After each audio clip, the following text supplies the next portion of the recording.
الذي خلق الإنسان وعلمه البيان والصلاة والسلام على رسوله سيد الإنس والجان وعلى آله وأصحابه ذوي الخير والإحسان أما بعد فأعوذ بالله من الشيطان الرجيم بسم الله الرحمن الرحيم يا أيها الذين آمنوا إذا نودي للصلاة من يوم الجمعة فاسعوا إلى ذكر الله وذروا البيع ذلكم خير لكم إن كنتم تعلمون صدق اللہ مولانا العظیم۔ بارگاہ رسالت معاب صلی اللہ علیہ وسلم میں درود پاک کا ہدیہ پیش کریں۔ اللہم صلی علی سیدنا و مولانا محمد معدن الجود والکرم وآلہ واصحابہ الکرام وابنہ الکریم وبارک وسلم صلاۃ دائمۃ سرمدا ابدا۔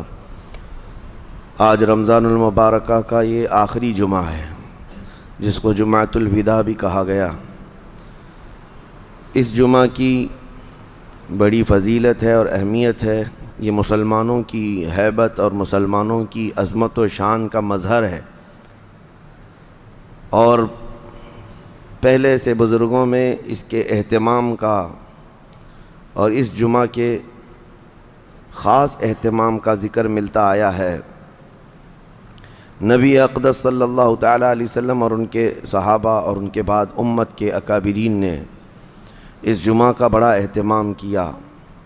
روایتوں میں یہ ملتا ہے کہ پورے رمضان المبارکہ میں جتنی رحمتیں روزانہ اترتی تھیں وہ ساری رحمتیں آج کے دن اللہ اتارتا ہے، اتنی برابر۔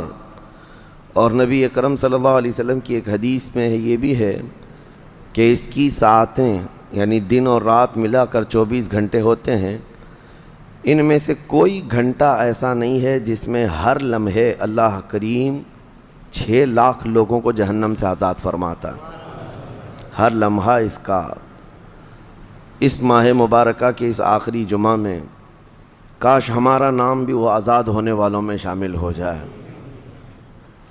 عزیزان گرامی وقار، ایک روایت یہ بھی ہے کہ آج اللہ کے فرشتے زمین پر اترتے ہیں اور مومنین سے مصافحہ کرتے ہیں، اور شام ہونے تک افطار تک فرشتے ان کی مغفرت کی دعا کرتے رہتے ہیں۔ اللہ کریم میں جس مومن سے ملاقات کیا اس کی تو مغفرت فرما دے، تو اللہ تبارک و تعالیٰ فرشتوں کی سفارش پر ان کی مغفرت کا عام اعلان بھی فرماتا ہے۔ یہ آج کے دنوں کی بڑی خصوصیت ہے، اس لیے اس کا اہتمام بھی کرتے ہیں۔ اور ویسے دنیا بھر میں خصوصیت کے ساتھ آج کے دن کو یوم القدس کے نام سے منایا جاتا ہے۔ یوم القدس کا مطلب کیا ہے؟ رمضان کے آخری جمعہ کو بیت المقدس مسجد اقصیٰ کے تحفظ کی یادگاری کے لیے امت میں اس کو مشہور کر دیا گیا کہ کم از کم امت میں نئے بچوں کو، نئے جوانوں کو، نئی جنریشن کو یہ پتہ لگے کہ بیت المقدس کیا ہے، مسجد اقصیٰ کیا ہے، ورنہ تو یہ قوم بھول جائے گی۔ یہ دھیرے دھیرے ان کے ذہنوں سے ساری چیزیں ختم ہو جاتی ہیں۔ یہاں ہمارے ملک میں رہتے ہوئے اب نئے بچوں سے پوچھیں تو بابری مسجد انہیں نہیں معلوم۔ پرانے لوگ جانتے ہیں جن کے سامنے حادثے ہوئے ہیں، لیکن جو نئے لوگ دنیا میں آتے ہیں یا جوان ہوتے رہتے ہیں تو ان تمام چیزوں سے وہ واقف نہیں ہو پاتے۔ تو یہ علماء کی ذمہ داری ہے اور بڑوں کی یہ ذمہ داری ہے کہ یہ معلومات منتقل کرتے رہیں اپنی جنریشن میں۔ آج یوم القدس کے طور پر دنیا بھر میں اس لیے منایا جا رہا ہے کہ بیت المقدس مسجد اقصیٰ کی حفاظت کا ایک عظیم منصب اور ایک عظیم مفہوم بچوں کے ذہن میں منتقل کیا جائے۔ کیا خبر کہ یہ جو نونہال ہیں، چھوٹے بچے ہیں، ہمارے ہاں آس پاس رہتے ہیں، کیا پتہ ان میں سے کون صلاح الدین بن کر کھڑا ہونے والا ہے۔ صلاح الدین کوئی آسمان سے آنے والے اور زمین سے نکلنے والے مجاہد کا نام نہیں تھا، وہ بھی اسی طرح سے پرورش پانے والے کسی محلے بستی میں رہتے تھے، اور صلاح الدین ایوبی نے ان حالات کا سامنا کیا تھا جب عیسائیوں نے بیت المقدس پر زبردستی قبضہ جمایا ہوا تھا، جبکہ حضرت عمر فاروق رضی اللہ تعالیٰ عنہ کے زمانے سے لے کر تقریباً 400 سال تک بیت المقدس پر اذانیں ہوتی رہیں، نمازیں ہوتی رہیں، اور صرف ان عیسائیوں کو وہاں آنے کی عام اجازت دی گئی تھی فاطمی دور میں۔ ویسے اگر میں تاریخ بتاؤں تو بیت المقدس روئے زمین پر یہ تیسرا اہم مرکز ہے مسلمانوں کا۔ حرم کعبہ اور مسجد نبوی کے بعد تیسرا حرم مسجد اقصیٰ ہے، بیت المقدس ہے۔ اور ویسے اس کے انعقاد اور زمین پر اس کے پائے جانے کی تاریخ تو بہت پرانی ہے۔ فرمایا گیا اللہ تعالیٰ نے روئے زمین پر سب سے پہلے خانہ کعبہ کو بنوایا، وہ فرشتوں نے اس کی تعمیر کی۔ تو مکہ مکرمہ میں خانہ کعبہ بنانے کے صرف 40 سال کے بعد یہ فلسطین میں بیت المقدس کو فرشتوں نے تعمیر کیا۔ سب سے پہلے وہ جگہ فرشتوں نے اس کو مقدس بنائی۔ تو اس زمانے سے آدم علیہ الصلوۃ والتسلیم کے زمانے سے یہ بیت المقدس کا علاقہ مقدس ہی رہا، اور اس کو ارض المقدس کہا جاتا ہے آج بھی عربی میں۔ پھر انبیاء اکرام علیہ السلام آتے رہے، اور اکثر انبیاء اکرام علیہ السلام کی عبادت گاہ رہی۔ بنی اسرائیل کے تقریباً انبیاء اکرام بیت المقدس کو ہی اپنا مسکن بنائے ہوئے تھے، اپنا وطن بنائے ہوئے تھے۔ کتنے انبیاء اکرام کا ذکر کروں، تقریباً 30,000 انبیاء اکرام آج بیت المقدس کے ارد گرد دفن ہیں۔ 30,000 انبیاء اکرام علیہ السلام۔ اور اولو العزم پیغمبروں میں حضرت سیدنا ابراہیم علیہ السلام وہیں پر ہیں، آپ کے بیٹے حضرت اسحاق علیہ السلام وہیں ہیں، ان کے بیٹے حضرت یعقوب علیہ السلام وہیں ہیں، پھر موسیٰ علیہ السلام وہیں ہیں، اور اس کے علاوہ زکریہ علیہ السلام، داؤد علیہ السلام، سلیمان علیہ السلام، جلیل القدر انبیاء کرام سب بیت المقدس میں ہیں۔ تو یہ بیت المقدس اس لیے بھی اہمیت کا حامل ہے کہ مسلمانوں سے پہلے یعنی انبیاء کرام علیہ السلام کے دور میں یہ مرکز رہا، قبلہ رہا اکثر امتوں کا۔ تو یہودی جو ہے چونکہ ان انبیاء کرام کے فالوورز میں آتے ہیں، حضرت ابراہیم علیہ السلام کے، حضرت اسحاق اور حضرت یعقوب علیہ السلام کے، تو ان کے لیے بھی یہ مقدس تھا۔ اور پھر مزے کی بات یہ ہے کہ حضرت بی بی مریم کی ساری تربیت جو ہے بیت المقدس کے اندر ہوئی، جیسے کہ آپ نے تفسیر میں سماعت کیا ہوگا۔ اور پھر جب وہ جوان ہوئیں تو حضرت عیسیٰ علیہ السلام کی ولادت بھی بیت المقدس سے قریب میں ہوئی ہے۔ حضرت عیسیٰ علیہ السلام پیدا وہاں ہوئے، اور حضرت عیسیٰ علیہ السلام نے بھی تبلیغ کا مرکز اسی کو بنایا، بیت المقدس کو بنایا۔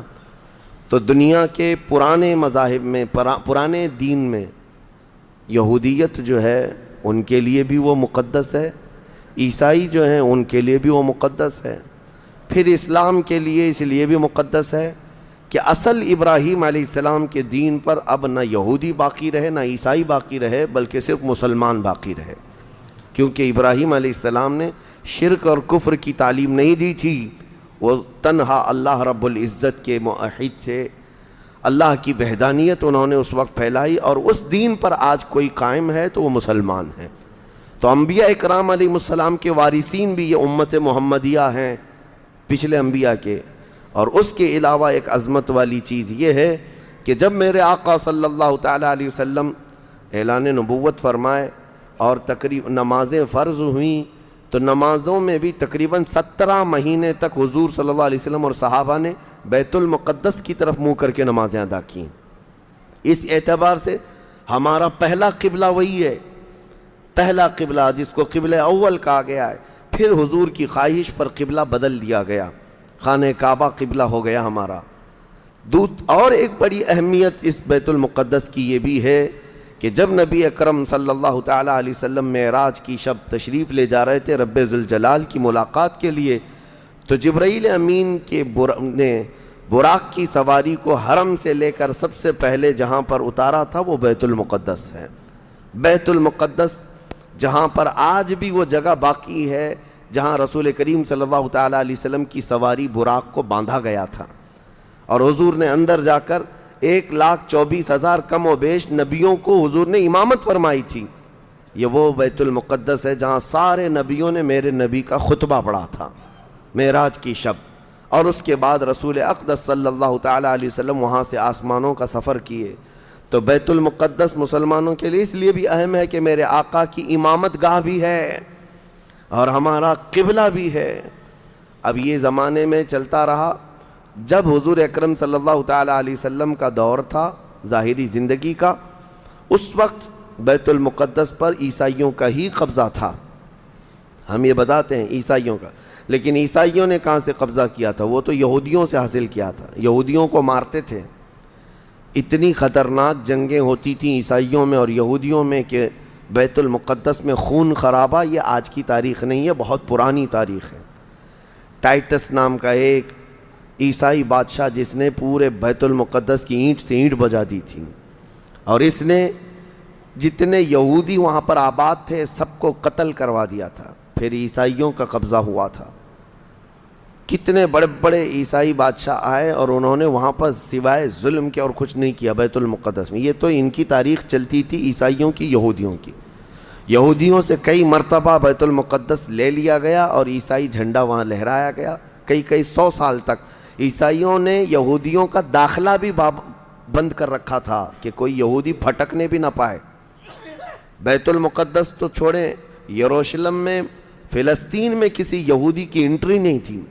عیسائیوں کا جب غلبہ تھا تو یہ کئی زمانے تک چلتا رہا.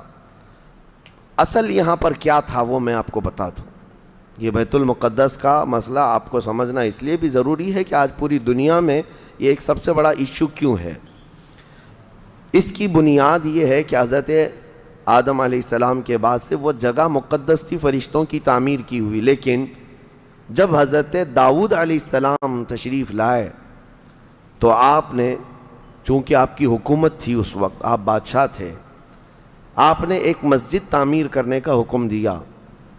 لیکن آپ کے زمانے میں وہ کام نہ ہو سکا تو اپنے بیٹے حضرت سلیمان علیہ السلام کو انہوں نے حکم دیا.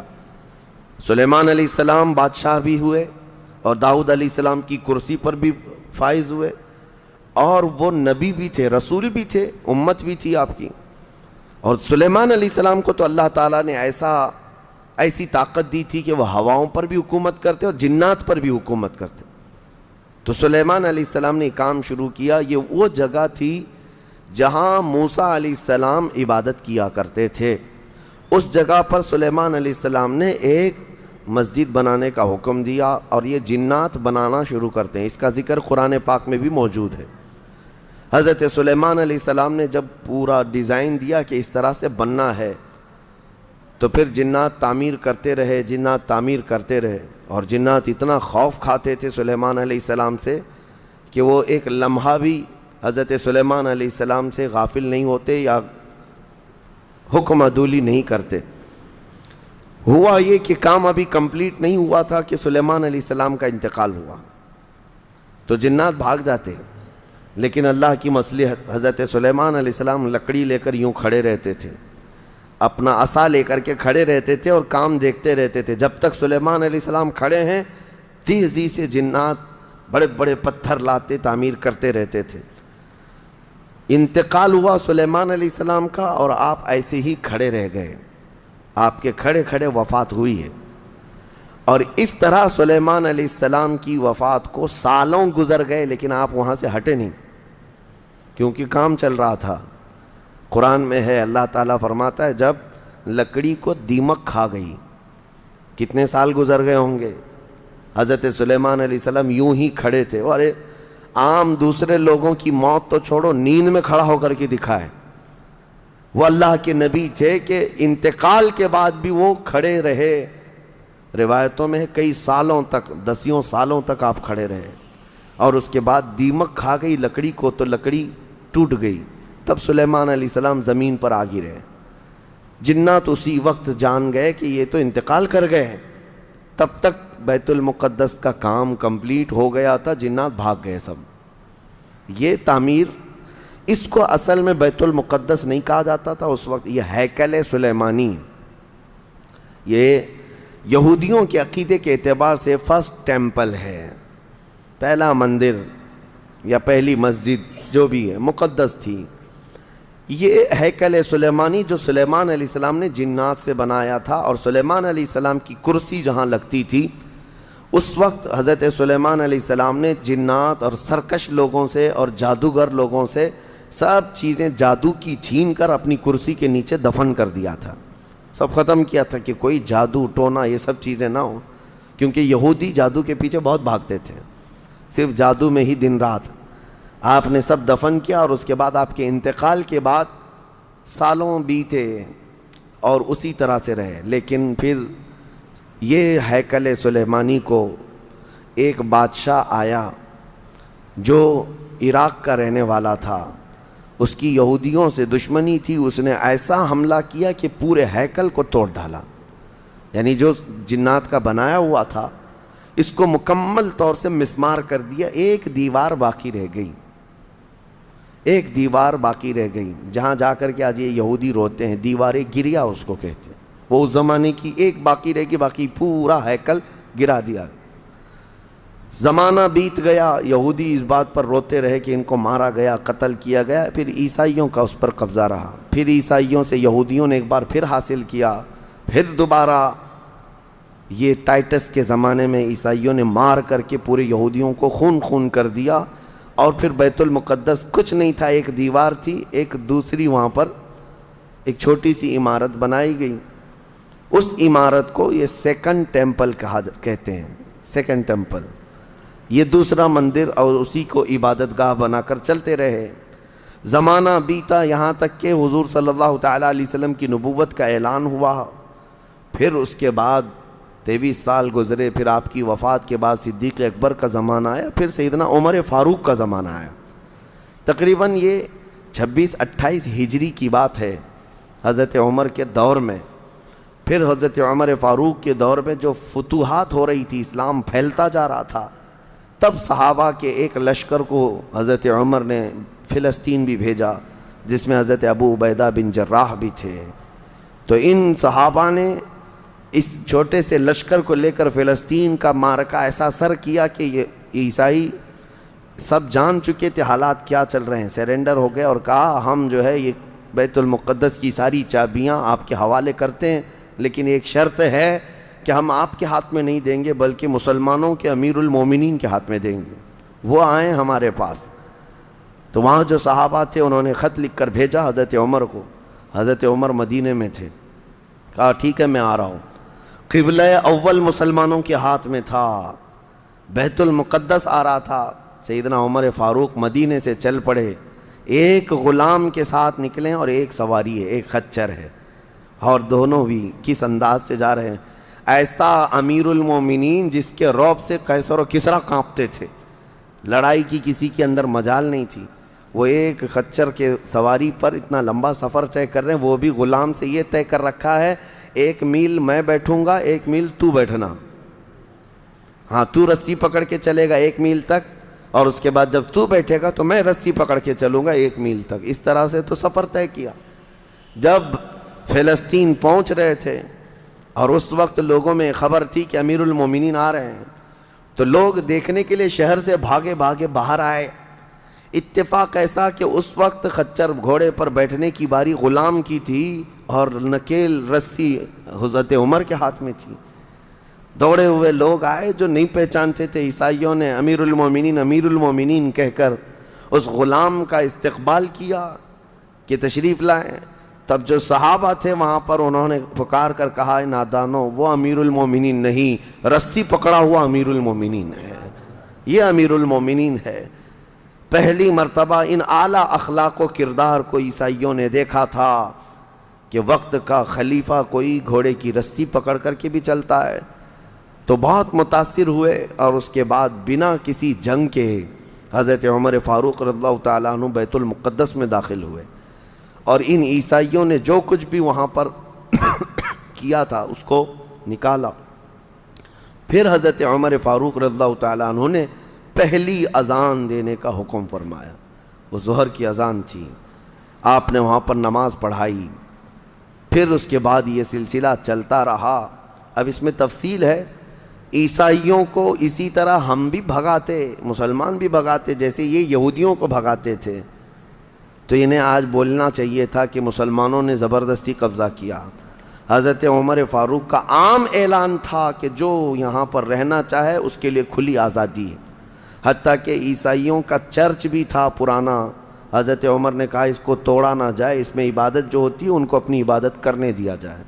حضرت عمر چاہتے تو اینٹ سے اینٹ بجا دیتے، نکال کر صاف کر دیتے، لیکن آپ نے کھلی اجازت دی، اور عیسائی ویسے ہی باقی رہے۔ 400 سال تک یہ سلسلہ چلتا رہا۔ پھر فاطمی دور آیا، یعنی بنو عباس کی خلافت ختم ہوئی، فاطمیوں کا غلغلہ تھا، انہوں نے خلافت سنبھالی، لیکن وہ مضبوط نہیں تھے، کمزور خلیفہ آئے، جس کی وجہ سے صلیبی طاقتیں جتنی بھی تھیں سب آ کر کے اس خلیفہ پر قبضہ جما لیا، اور بیت المقدس میں اجازت پہلے مانگ لی کہ ہمیں آنے جانے کی اجازت دی جائے۔ جب آنے جانے کی اجازت مل گئی تو پورے علاقے پر زبردستی غاصب قبضہ کر کے وہاں سے سارے مسلمانوں کو ختم کر دیا، بہت مسلمانوں کا قتل کیا۔ فلسطین کی سرزمین یہودیوں کے قتل سے بھی بھری ہے، مسلمانوں کے قتل سے بھی بھری ہے، اور یہودیوں نے عیسائیوں کا بھی قتل کیا ہے، لیکن مسلمانوں کا قتل عام کر کے یہ زبردستی فائز ہوئے ہیں کہ اس پہ بیت المقدس پر یہ قبضہ جو ہے 87 ایئرز تک چلتا رہا، 87 سال تک۔ یہ اس وقت کا المیہ تھا کہ مسلمان خلیفے تھے، گورنر تھے، بہت سارے حکمران تھے، رونا روتے تھے، لیکن کوئی آگے بڑھنے کو تیار نہیں تھا۔ کردستان کا ایک شہزادہ صلاح الدین ایوبی جو نور الدین زنگی کے شاگرد تھے اور ان کی فوج کے سپاہی تھے، ان کو یہ روزانہ خبریں تھی کہ بیت المقدس میں سب کچھ اجاڑ دیا گیا ہے، مسلمانوں کی اذان بند ہے، وہاں نہ جمعہ کا خطبہ ہو سکتا ہے، نہ ہی عبادت کے لیے وہاں پر نماز پڑھی جا سکتی ہے۔ ایک دن گزر رہے تھے، انہوں نے ایک لکڑی کا ممبر بنوایا اور پھر عزم کر لیا کہ یہ ممبر میں بیت المقدس میں رکھ کر کے رہوں گا اور اس سے خطبہ دیا جائے گا۔ وہ ان کا عزم تھا اور اس پر لے کر کے چلتے رہے۔ تقریباً آپ نے 17 جنگیں لڑی ہیں، 17 جنگیں لڑی، اور صلاح الدین ایوبی کو جو درپیش مسائل تھے وہ کہا گیا ہے کہ پہلے تو انہوں نے جو روڈ میپ بنایا تھا اس حساب سے ان کو 2 سال کے اندر یہ جنگوں میں فتح کر لینا تھا، 2 سے 4 سال کے اندر ان کے دماغ میں یہ تھا کہ بیت المقدس کو میں حاصل کر لوں گا، لیکن فرماتے ہیں کہ اپنوں کی مخالفت اتنی تھی، جگہ جگہ سے کوئی مسلمان بیٹھا ہوا ہے، نواب بیٹھا ہے، کہیں کوئی کسی چھوٹے علاقے کا خلیفہ، کوئی گورنر، سب پکڑ پکڑ کر کے ان کی ٹانگ کھینچیں، ان کے فوجیوں میں ورغلائیں اور الگ الگ وسوسے ڈالیں، جس کی وجہ سے پہلے اپنوں سے بھڑتے بھڑتے آپ کو 18 سال لگ گئے۔ بیت المقدس پھر پہنچے، صلیبیوں سے معرکہ آرائیاں ہوتی رہیں، پھر وہ 87 سال کے بعد صلاح الدین ایوبی نے دوبارہ بیت المقدس کو ان عیسائیوں سے پاک کیا، اور آپ نے وہ ممبر وہاں پر لگایا اور تاریخی خطبہ عطا کیا تھا۔ اس کے بعد وہ بیمار ہو گئے صلاح الدین ایوبی رحمۃ اللہ تعالیٰ علیہ۔ 17 جنگیں جس نے لڑیں، اور عیسائی آج بھی صلاح الدین کے نام سے ڈرتے ہیں، اور بہت سارے تعریف بھی کرتے ہیں کہ ایسا جرنیل ہم نے دیکھا ہی نہیں دنیا میں صلاح الدین ایوبی کی طرح۔ وہ خون کا پیاسا نہیں تھا، وہ امن کا پیاسا تھا۔ کتنے تو قیدی ایسے آتے تھے جن کو وہ صرف ایگریمنٹ کر کے آزاد کر دیتا۔ عیسائی اس بات پر آج بھی اقرار کرتے ہیں کہ جنگوں میں قید جو ہونے والے کو کوئی چھوڑتا نہیں ہے، لیکن صلاح الدین ایوبی ایک نہیں لاکھوں لوگوں کو آزاد کیا ہے، 1000 بھی نہیں، لاکھوں لوگوں کو آزاد کیا ہے صلاح الدین ایوبی رحمۃ اللہ تعالیٰ علیہ۔ اللہ ان کی تربت پر کروڑوں رحمتیں نازل فرمائے۔ حیرت کی بات یہ ہے کہ ان کا آخری وقت آیا تو رونے لگے، بستر پر رو رہے تھے۔ لوگوں نے پوچھا کہ کیا بات ہے؟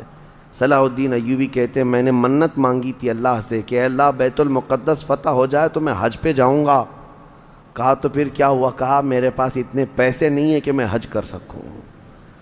یہ وقت کا وہ عادل حکمران جس کی تاریخ عدل سے بھری ہوئی ہے، لیکن یہ بھی تاریخ ہے کہ مال لوٹ کر کے اگر اپنا محل بنایا ہوتا تو صلاح الدین کے بہت سارے آج محلات ہوتے، لیکن وہ آخر وقت بستر پر اس غم سے رو رہے تھے کہ میرے پاس حج پہ جانے کے لیے پیسے نہیں ہیں، جس کے زیر نگیں کتنے علاقے آتے تھے اس وقت، بہت سارے علاقوں کا وہ خلیفہ۔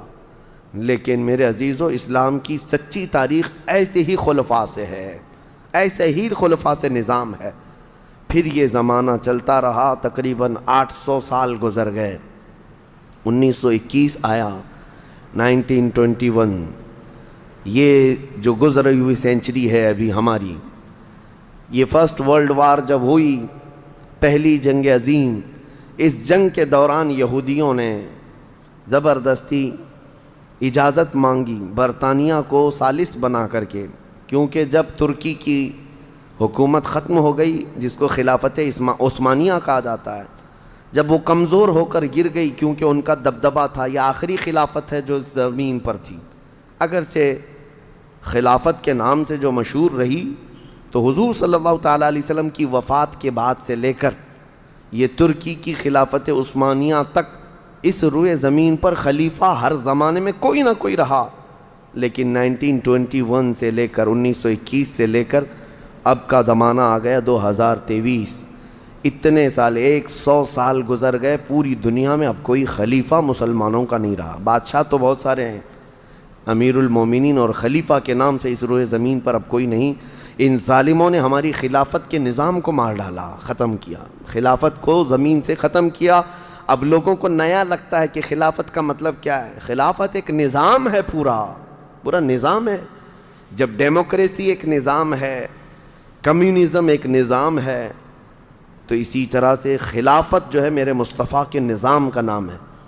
جب یہ ختم ہوا تو پھر 1921 میں یہودی جگہ جگہ سے جو مارے گئے تھے، اس وقت جرمن سے بھگائے جا رہے تھے، جینوسائیڈ کیا گیا تھا یہودیوں کا، جرمن میں مارا جا رہا تھا، تو ان کے اوپر دنیا والوں نے چنتک بیٹھک جس کو کہتے ہیں رحم کرنے کا، کئی مرتبہ بیٹھکیں ہوئی، بڑے بڑے لوگوں نے کہا یہودی پوری دنیا میں مارے جا رہے ہیں اور یہ مظلوم ہیں، ان کو کہیں پناہ دی جائے۔ پناہ دینے کے لیے جب بات آئی تو فلسطین کا ایک چھوٹا سا علاقہ 4000 یہودیوں کو رہنے کی اجازت دی گئی۔ 1921 سے 4000 یہودیوں کو رہنے کی اجازت دی گئی، اور پھر جب وہ 4000 یہودی رہے تو بڑھتے بڑھتے دنیا بھر سے لوگ ہجرت کر کے یہودی وہاں جاتے رہے، اور تقریباً 1948 1947 1947 جب ہمارے ہاں آزادی کا مسئلہ چل رہا تھا، تب تک یہودی جو ہے لاکھوں کی تعداد میں وہاں جمع ہو چکے تھے، اور جمع ہو کر کے ان لوگوں نے، اور اسی وقت ہٹلر کا دور بھی ختم ہوا تھا، اور ہٹلر نے ان کو بہت مارا تھا، جس کو ہولوکاسٹ کہا جاتا ہے، اور بہت زیادہ ظلم کیا تھا۔ تو یہ سب بھاگ کر کے فلسطین میں جمع ہوئے، اور پھر ایک ایگریمنٹ سائن کروا لیا گیا دنیا کی بڑی بڑی طاقتوں سے کہ یہ اسرائیل ایک کنٹری ہے۔ فلسطین کو 2 حصوں میں بانٹ دیا گیا، آدھا عربوں میں، آدھا یہودیوں میں، فلسطین کے 2 حصے کر دیے۔ تو آدھا یہودیوں کو ملا تو ٹھیک ہے، لیکن اس کے غصے میں عربوں میں جنگ شروع ہوئی۔ 1948 کے بعد پھر جنگوں کا آغاز ہو گیا، جارڈن، سیریا، مصر، ان لوگوں نے اسرائیل کے ساتھ، انہوں نے نئی کنٹری کا نام اسرائیل رکھا تھا، جنگ کیا۔ جب جنگ کرتے رہے، اسرائیل اپنے پیر پھیلاتا رہا اور آگے بڑھتا رہا، کیونکہ اس وقت ان عربوں کے اندر یا جدید ہتھیار نہیں تھے۔ اسرائیل کو فلی طور پر امریکہ کا سپورٹ تھا، UK کا سپورٹ تھا، یورپ کا سپورٹ تھا۔ ان تینوں ملکوں کے ساتھ بڑی خوفناک جنگوں میں ان کو پیچھے ڈھکیل دیا گیا، بلکہ جو صحرائے سینا تھا مصر کا، وہ بھی اسرائیل نے قبضہ کر لیا۔ طور سینا جس کو کہتے ہیں، کوہ طور، وہ بھی ان کے لیے مقدس تھا، وہ بھی حاصل کر لیا۔ پھر اس کے بعد دوسری جنگ بھی ہوئی تھی مصر کی، تب مصر نے وہ علاقہ واپس لیا اور اسرائیل کو سمیٹنے کی کوشش کرتے رہے۔ 3 بڑی جنگوں میں ہوا یہ کہ جب جنگ ہوتی رہی، اسرائیل پھیلتا رہا۔ پھر 1978 کے قریب یا 75 کے آس پاس اسرائیل نے پورے طور پر فلسطین کا کنٹرول اپنے ہاتھ میں لے لیا، جس میں بیت المقدس بھی چلا گیا۔ یہ ہے تاریخ میں آدم علیہ السلام کے زمانے سے لے کر یہاں تک کی بتا رہا ہوں، مختصر جھلکیاں۔ اس کے بعد سے یہودیوں نے بیت المقدس کا کنٹرول اپنے ہاتھ میں لیا، حالانکہ UN کا یہ فیصلہ ہے کہ پورے اسرائیل کو یہ خاص طور پر تنبیہ کی گئی ہے کہ صرف مسجد اقصیٰ جو بیت المقدس ہے، اس کا کنٹرول اور اس کا مینجمنٹ اس کے انتظامات یہودیوں کے ہاتھ میں بھی نہیں رہیں گے اور وہاں کے فلسطینی مسلمانوں کے ہاتھ میں بھی نہیں رہیں گے، یہ جارڈن کی حکومت کو دیا گیا ہے۔ جارڈن کی حکومت، جس کو کسٹوڈین آف یہ کہا جاتا ہے بیت المقدس، وہ اس کے انتظام دیکھتی ہے، لیکن برائے نام ہے یہودیوں نے دھجیاں اڑا رکھی ہیں پورے دنیا بھر کے قوانین کی۔ جہاں جہاں ان کو پابندی تھی کہ یہاں نئے گھر نہیں بنائیں گے، ابھی 3-4 سال پہلے انہوں نے پورے مسلمانوں کے محلے کو ختم کر کے 200 گھر بنائے، یہودیوں کو آباد کیا۔ برسوں سے یہاں جو مسلمان تھے، ابھی آپ جا کر کے کبھی دیکھیں یروشلم، بیت الحم، جو بیت المقدس کے آس پاس کے علاقے، رام اللہ، 40 سال 45 سال ہو گئے دکانوں کو تالے لگے ہوئے ہیں، جالے لگے ہوئے ہیں، لیکن کھولنے کی اجازت نہیں ہے۔ اتنے پرانے وقت سے دکانیں بند ہیں، کہا کہ نہیں، یہودیوں کی طرف سے کوئی یہاں پر کھولنے کی اجازت نہیں ہے، مسلمانوں کے نام پر۔ اور اللہ کا فضل تو دیکھیں، وہ مسلمان کیسے جگرے والے لوگ ہیں، میں نے اپنی آنکھوں سے دیکھا ہے۔ ہر جگہ کی طبیعت کے اعتبار سے اللہ تعالیٰ مخلوق پیدا کیا ہے۔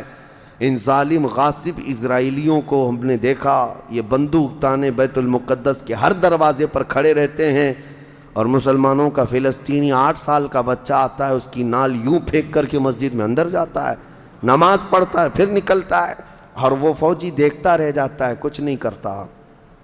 بسا اوقات گولیوں سے برساتے ہیں، روزانہ کا معمول یہ ہے۔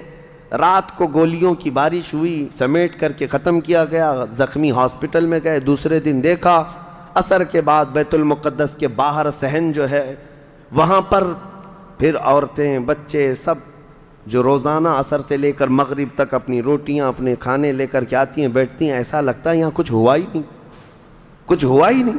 مائیں بچوں کو بچپن سے یہ چیز ڈال دیتی ہیں کہ بیٹا اگر تو ابھی گھر سے گیا نماز کے لیے تو ہمیں یہ یقین نہیں ہوتا کہ تیرا جسم آئے گا کہ تیری لاش آئے گی۔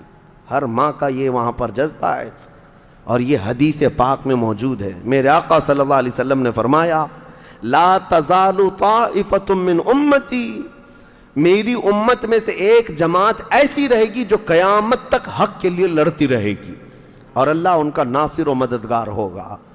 بیت المقدس کی یہ تاریخ آج، بیت المقدس کو انہوں نے خون میں نہلا رکھا ہے، یہودیوں کا زبردستی اس پر قبضہ ہے۔ اب یہ چاہتے کیا ہیں، یہ بھی میں آپ کو بتا دوں، یہ چاہتے ہیں کہ یہ مسجد اقصیٰ جو تعمیر ہوئی، یہ حضرت عمر کے حکم سے ہوئی، پھر اموی خلفاء جب آئے، خلیفہ ولید بن عبد الملک، اس نے پوری مسجد بنوائی، اور یہ جو پیلا گنبد آپ دیکھتے ہیں، قبۃ الصخرہ، جو مسجد اقصیٰ سے جس کو مشہور کیا گیا ہے، یہ قبۃ الصخرہ ہے، ڈوم آف راک جس کو کہتے ہیں، یہ اصل اس سے لگی ہوئی ہے بیت المقدس کی مسجد پرانی، اس کو شو نہیں کرتے، اس کو یہ گرا کر کے، اس کو پورا زمین بوس کر کے 3rd ٹیمپل بنانے کا پلان ہے۔ ان کو یہ چاہیے کہ حضرت داؤد علیہ السلام کے زمانے میں جو کام شروع ہوا تھا، سلیمان علیہ السلام نے جو مندر بنایا تھا، جو ٹیمپل بنایا تھا، ہم اس کو اسی جگہ تعمیر کریں گے۔ تو بیت المقدس، مسجد اقصیٰ کی دیوار سے دیوار انہیں گرانا ہے، اس کے لیے یہ کیا کیا سازشیں کرتے رہے، کھدائی کرتے رہے کہ یہاں پرانا خزانہ ہے، فلاں چیزیں ہیں، ثبوت نکالنا ہے۔ کتنا دیواروں کو ہلانے کے لیے آرٹیفیشیل زلزلے لائے گئے، مصنوعی طور پر یہ زمین ارتھ کویک لائے گئے کہ مسجد اقصیٰ گر جائے، لیکن اللہ کی مرضی جب تک چاہے۔ اب اگر حالات ایسی ہیں تو یہ مسجد اقصیٰ کو گرا کر کے وہاں پر ایک 3rd ٹیمپل بنائیں گے، جس کا پورا آرکیٹیکٹ ڈیزائن بھی انہوں نے ظاہر کر دیا ہے، نشر کر دیا ہے، کوئن بھی ایک جاری کر دیا ہے، جس کو لے کر کے ان کے 3rd ٹیمپل کے اندر جائے گا، آئے گا۔ یہ 2017 کی بات میں بتا رہا ہوں، پوری تیاریاں کر لی گئی ہیں۔ اب دیکھا گیا ہے کہ مسلمان ہر جگہ سے سوئے ہوئے ہیں، اب کوئی بھی اٹھتا نہیں ہے۔ عربوں کے منہ میں تو انہوں نے اپنی زبان رکھ دی ہے، عرب اب بولنے کے قابل نہیں رہ گئے، اور بغل کے جو دیش لڑے تھے پہلے، مصر، سیریا، جارڈن، آج ان کی حالت کیا ہے؟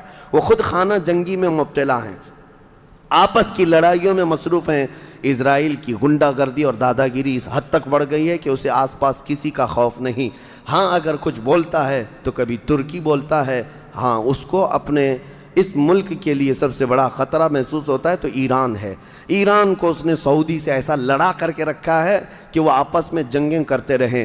اسی لیے ابھی ایران اور سعودی کا پیس معاہدہ ہوا، ایگریمنٹ ہوا، تو سب سے پہلے نیند حرام ہو رہی ہے اسرائیل کی کہ یہ اگر دوست ہو گئے تو میرا کیا ہوگا، میری حفاظت کیا ہوگی۔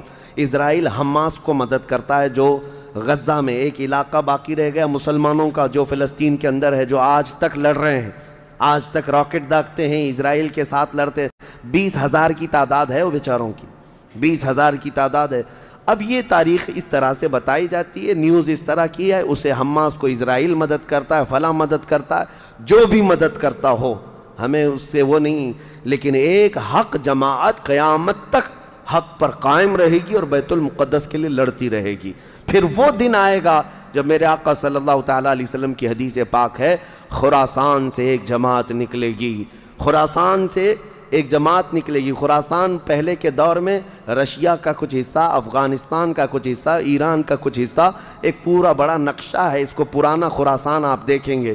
خراسان سے ایک جماعت نکلے گی، ان کے ہاتھ میں کالے جھنڈے ہوں گے۔ میرے آقا نے فرمایا وہ اتنی تیزی سے نکلیں گے کہ دنیا کی بڑی سی بڑی طاقت ان کا راستہ نہیں روک سکے گی، اور وہ سیدھے جھنڈے لے جا کر کے بیت المقدس میں نصب کریں گے، اور پھر اسلام کا پرچم وہاں سے بلند کیا جائے گا۔ یہ قیامت کے قریب ہونا ہے۔ اب میں اس بات پر اپنی گفتگو ختم کرتا ہوں۔ دعائیں تو ہیں کہ اللہ تعالیٰ بیت المقدس کو آزاد کرے، لیکن یہودی جتنے دن ناچتے رہیں گے، دندناتے رہیں گے، ایک دن آنا ہے دنیا اوپر سے نیچے ہو جائے، نیچے سے اوپر ہو جائے، مگر میرے مصطفیٰ کا فرمان ہو کر رہے گا انشاءاللہ، اور غلبہ اسلام آ کر رہے گا۔ آج یوم القدس کے طور پر پوری دنیا میں یہ بات منائی جا رہی ہے۔ میں بچوں میں یہ انفارمیشن نقل کرنا چاہتا ہوں کہ بچوں یاد رکھو ہمارا بیت المقدس سے کیا رشتہ ہے، ہمارا کیا تعلق ہے، اور ہمارے لیے وہ کتنی عظمت والی جگہ ہے۔ اس لیے کہ آپ ہندوستان میں ہیں، دور دراز ہیں، کہیں پر بھی ہیں، لیکن روحانی رشتہ تمہارا جب مدینے سے جڑا ہے تو مدینے کے آقا کے فرمان سے بھی جڑا ہوا ہے۔ اللہ کریم ہم سب کو بیت المقدس کے محافظین میں شامل فرمائے۔ قیامت کے قریب امام مہدی کی فوج میں اللہ تعالی ہمارا شمول فرمائے۔ کریم خدا بیت المقدس کو تو آزاد فرما دے، یہودیوں کے چنگل سے اسے آزاد کر دے، فلسطین کے نونہال نہتے بچوں پر مولا تو رحم فرما دے۔ اے کریم خدا ان کے لیے امن و امان والی عید عطا فرما دے، اس رمضان کو مولا ان کی ہاں خوشحالیاں عطا کر دے۔ اے کریم خدا شام، عراق، یمن اور دیگر ممالک اسلامیہ جہاں پر مسلمانوں کی حالتوں کو زار زار کیا گیا ہے، اے رب قدیر اس ماہ مبارکہ کے صدقے ان سب پر فضل فرما دے۔ تیرے حبیب کی امت کو مولا عزت و وقار عطا فرما دے۔ وصلی اللہ تعالی علی خیر خلق محمد وآلہ واصحابہ اجمعین، وآخر دعوانا ان الحمد للہ رب العالمین۔